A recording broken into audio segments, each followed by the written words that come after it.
So let's finish this article. Unlearning 100%. Okay, so there's this Sophia Johnson is teaching this first grade class, and she made them all sit down in a nice, neat little fucking pattern, right? Do exactly as they're fucking told, right? So they're all sitting down with their hands on their lap, perfect fucking setting. She's so happy about it. She takes a picture of her first grade class because she got 100% compliance. She finally got 100% compliance, right? And she was so proud of herself because that's what the book Teach Like a Champion, Lemove taught. And that's what they're teaching right now at JCPS. They have a 3-strike rule, but you got Cloud who's sitting there saying that they're suspending all these black kids unnecessarily because that's who's getting suspended most of the time are these black kids. And they're saying there's clear racial bias in the school system. And there is. I mean, you're going to sit there and have white masses telling the black kids that what they're supposed to do. I mean, it's an intellectual slave field. It's not academic genocide. It's academic slavery. So that's what this is. And when you enslave somebody, you kill their souls. You kill who they are. Some people, you know, you had Margaret Garner who killed her own kid because she'd rather be dead. She'd rather kill her own kid than to have that kid live through slavery. That's what she said about slavery. Okay? So some people say, well, I'd rather have life and be enslaved. Well, if you're enslaved, you're dead already. So I bought into the idea because it made sense to me. If the students in my classroom did not respect my authority, what was going to make them listen to me? How would they learn from me if they didn't think of me as a respectable instructional leader? So you got to be an asshole. If you want to be a respectable instructional leader, you have to be a fucking asshole. You know, she didn't think, well, maybe I need to say something, you know, that grabs their attention. Maybe I need to do something that's interesting. Maybe I need to have organized chaos. Everybody's doing their own thing, but there's learning going on in all directions. 100% compliance. My God, even in college, you weren't even allowed to be social. You couldn't even talk. In social studies, there's no socializing in social studies. We'd have a discussion class in sociology. There's no discussion going on. It was still a fucking lecture the whole time. And if you try to talk to somebody, you know, about the material, you would get yelled at. Well, I'm talking about U.S. history. This is a U.S. history class. I can't talk about the subject you're teaching me. In fact, if my students are talking about U.S. history with each other, I have succeeded. The peers have more of an influence than authority figures do. Well, we'll say it's equal, okay? So peers have great influence of what a person does. And so if you can get the peers talking about War of 1812, my God, if you get some of them jocks, or if you get some of them, you know, the fucking just pretty girls or whatever, just want to be fucking pretty and not really have to do anything. If you can get those kids involved and talk about the War of 1812. My God, if you can get a Valley girl talking about the War of 1812, you just taught 20 fucking boys of the War of 1812. Okay, so if you can get your students talking about the subject material that you're trying to teach, that's a victory. That's a victory. That's what you want. Real education is happening. Not only is real education happening, dialogue, there's 50%, and they're going to retain 50% of the things that they're saying, but they're also talking about, you know, in class, but they're talking to each other. So they're building that relationship. There's a relationship being built, and it's being built around your subject material. As a teacher, you should be so fucking happy with that, it should just tickle you to fucking death. Not the people coming out of Spalding University. They want 100% compliance regardless. They don't give a fuck about you. They don't give a fuck about your kid. They wanted to smash that fucking kid into submission. Who gives a shit what you had to say? What, you think more Indians and black people fought for the British than the American Revolution? If you're in Julia Chance's class, you're going to walk away thinking that that's not true. She's a lying piece of shit. That's another thing about a tyrant. When they're fucking tyrannical like that, they want 100% compliance, then they're going to spit out lies to you. They're telling you lies, right? Dale Carnegie and Rockefeller and all them, J.P. Morgan, she's telling them how good a guy. These were good men. They were good men, you know. Look, everybody says they're bad, but look on the good side. They're really shitty men. You know, how are you going to explain the Homestead Act, the Homestead strike, and of Henry Frick killing all them fucking strikers and shit? That's Dale Carnegie. You're going to have a problem with fucking teaching how great Dale Carnegie is when you teach the Homestead strike. But I guess you'll just probably go right past the Homestead strike. And the 1855 Know-Nothings was a question on the AP exam. So she censored an idea that would be on the fucking exam. That's what she fucking did. And the reason I wanted to say the fucking idea, because it would have grabbed their attention, it would have led to a good discussion, but she didn't give a shit about having a good discussion. She didn't give a shit about that at all. All she wanted was obedience and compliance. Do as the fuck as you say, as the fuck as I say, or else I will fuck your life up. And I guess that's how you know, establish your respectable instructional leader. I will fuck up your life, so you have to listen to me. And you know what? You're not teaching anybody anything. You're just smashing the fucking life out of them, and you're saying you have to fucking follow me. What did Hitler do to people? How did Hitler get people to gas all the people? Hitler did it because of mass obedience. Slavery, genocide, war, all became of mass obedience.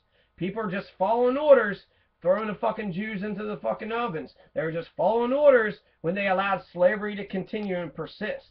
And the whole fucking society was like that. Julie Chancellor said you can't judge, slavery and early days of American history by today's standards. And why? Because she's a stupid fucking piece of shit. She thinks she can fucking dictate what history is and what it isn't. History is about how we interpret the stories, how we internalize the stories, and whether or not we think those stories are memorable. Just because a national curriculum is saying that, what about Kentucky history? That's, Kentucky history is totally subordinated to American history. But Kentucky's history was very much in the very beginning of American history. Do Kentuckians know how Kentucky history intertwines with the rest of America? I don't think they do. I think I can ask people about the War of 1812 and how Kentucky was in on the War of 1812 and they wouldn't fucking know about it. I could talk about Desha. I could talk about any of the governors. I could talk about anything in Kentucky history. And I would say most people in Kentucky don't know what the fuck is going on. So the history of Kentucky has not been internalized, whereas the Dred Scott decision and some of your general American history, which are good things. I'm not saying they're not good, but the fact that we're leaving Kentucky history out, the War of the 1812 Know Nothing riots happened here in Louisville. It happened here in Louisville. It's such a good fucking example. No, and that was another thing. Like, I could have just been a bitch and just fucking done everything that she said, but I think she would have set me up. I think I would have done what she told me to do. I would have lost the fucking respect out of the fucking students, and I would have had to been a fucking asshole, just like she is. Do as I say, or else I'm gonna fucking kick you out, right? Because she didn't want anybody to inspire her students. She didn't want somebody coming in and saying what she was doing was fucking wrong, and I would have done it by my example, because I would have actually been a regular person who was exciting and interesting, and I would have made it, I would have got them excited to learn about history. And that was the problem. That's why I got kicked out.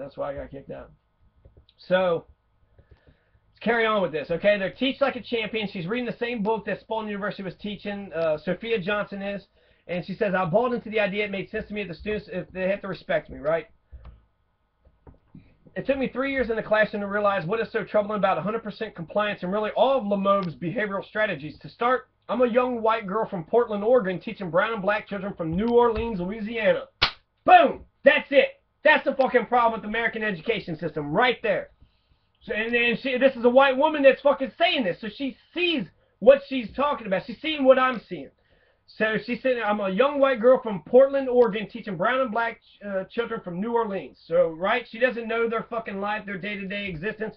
And she says, I rewarded them for being followers. In doing so, I was perpetuating a racist system that teaches children of color, above all, that they need to do as they're told, even if it doesn't make any sense to them. Ray Salazar wrote a piece for Chicago Now which encapsulated this idea well. Instead of fulfilling the expectations of meek, passive, and low-achieving stereotypes, we need to teach so our low-income black, brown, and even white students create realities that contradicted the history of oppression. Julie Chancellor doesn't know about that. She ain't trying to contradict the history of oppression. She's mis-oppression. The KKK even fucking defended white women. When have white women been the target of anything in America? As a young man, like, people want to sit there and say, this is my world. No, it doesn't feel like it's my world. It feels like it's white women's world, okay? Yeah, I might be able to sort of go, between the cracks or whatever.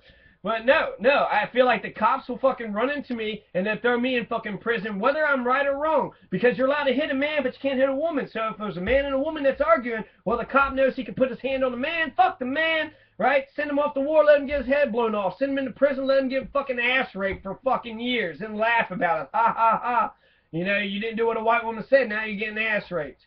Right? Big fucking joke. Big hilarious thing. That's, men, the Titanic, right? Let's save the women and children. The men fucking die off. There's a weird balance. There's men's rights groups and there's feminist groups. I would consider myself a feminist, but I believe in men's rights too. I'm not trying to take away my rights. Like, that's, yeah, we need to be equal. I love to talk about equality.